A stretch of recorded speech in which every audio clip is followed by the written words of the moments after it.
Imagine a beauty so captivating, it could make men lose their senses.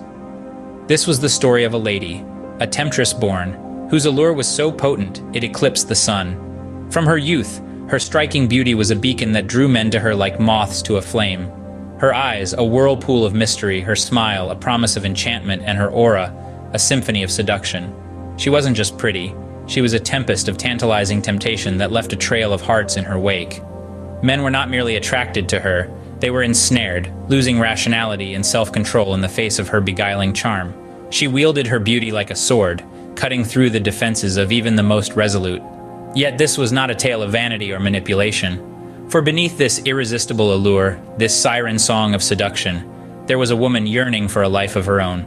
Her beauty became both a blessing and a curse as she navigated through the stormy seas of love. Her allure was irresistible, drawing men like moths to a flame.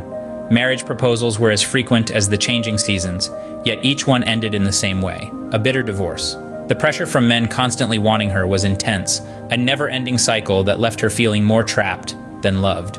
In the midst of this tumultuous love life, she bore 2 children. Their lives, much like their mothers, were marked by instability. The constant presence of different men, the unending cycle of marriages and divorces, made a lasting impact on them.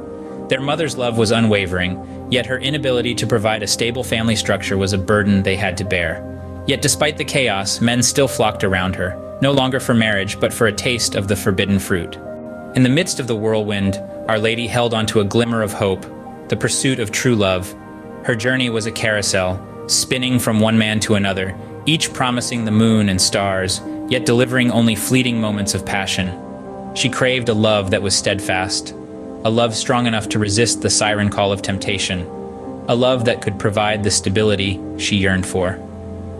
Yet, as the years passed, she began to anticipate an inevitable shift, the day when her beauty would no longer be a magnet, pulling men into her orbit, the day when age would cast its inevitable shadow, and perhaps in that quiet twilight, she could finally find the love that had eluded her. In the end, she was but a woman navigating the labyrinth of life, yearning for a love that could anchor her in the storm.